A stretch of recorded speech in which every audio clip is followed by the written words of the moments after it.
Has codependency gotten a bum rap? Is it okay to be codependent?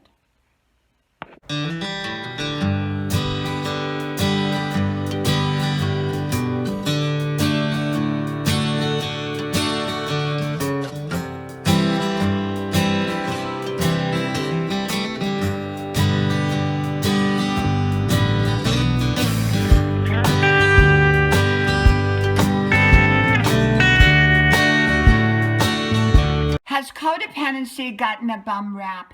Is it okay to be codependent?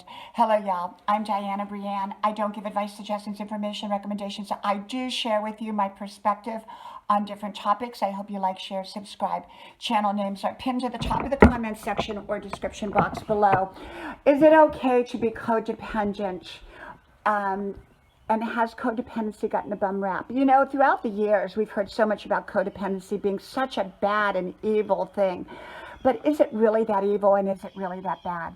Well, I think it depends upon what we're talking about and the level that we're talking about. At some level, we're all codependent upon each other when you think about it. If somebody is a doctor and someone's a plumber and someone needs some plumbing, the doctor needs some plumbing done, he's sort of being, or she's being codependent upon the plumber. If the plumber is sick and needs a doctor, they're kind of codependent upon the doctor. So there can be, in my opinion, a good codependency where we need each other to help each other. You know, people think helping each other is codependent, and in a sense it is. We're interdependent. I think interdependent is a better word used. We're interdependent, we help each other. Codependent is more where we're doing something for somebody that should be doing it themselves and is capable of doing it themselves. So let's talk about that. Is there ever a time that is actually okay to do something for someone that is capable and just not willing, or for whatever reason not doing it? It all there again depends upon the situation. I think as a whole, if someone should be doing their own work and they're not doing it and they're slacking off and they're turning it over to other people constantly, no, I'm not going to probably do their work for them. But if they're having an off day and they're really kind of just, you know, things are kind of not working right in their life and they need an extra hand, I'm probably going to step in and give them an extra hand. You could call that codependent, I guess.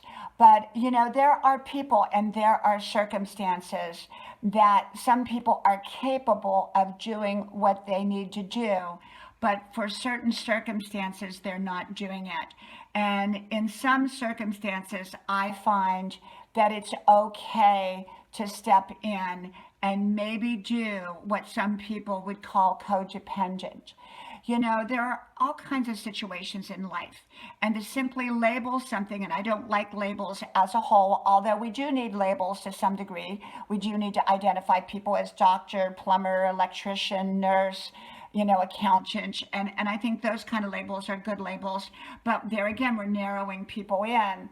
But when we call people codependent, we're making them feel badly because they're helping somebody and then they feel like, well, I'm a bad person for helping someone that should be doing their work themselves. But there again, we have to look at every situation for its own merit, for its own, what's really going on here.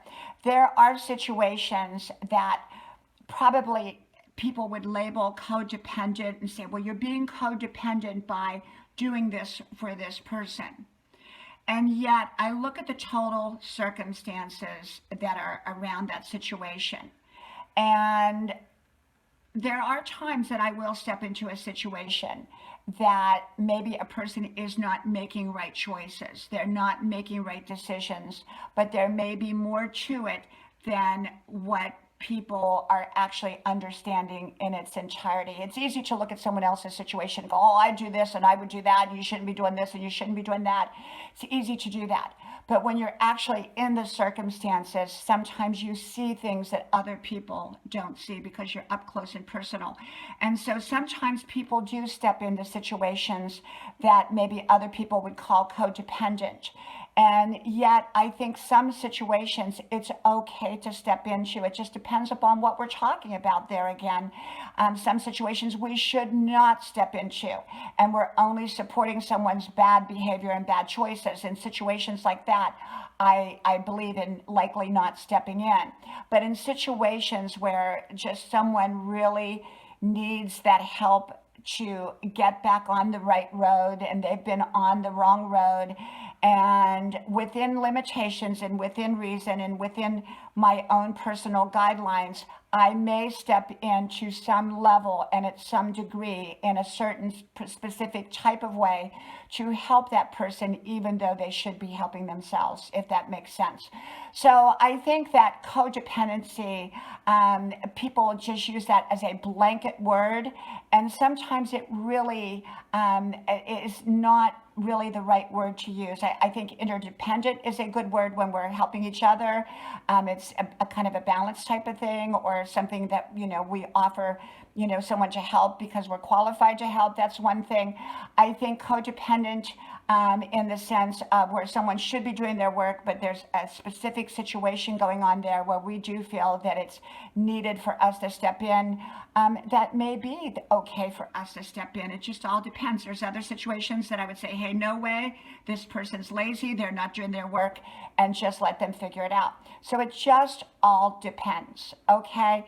And so I don't use a blanket term like codependency with a one-size answer to all. I think every situation can be unique and different and approached uniquely and different. From my house to yours, may God bless you. I hope you like, share, subscribe, and I hope to talk to you soon again. Bye-bye.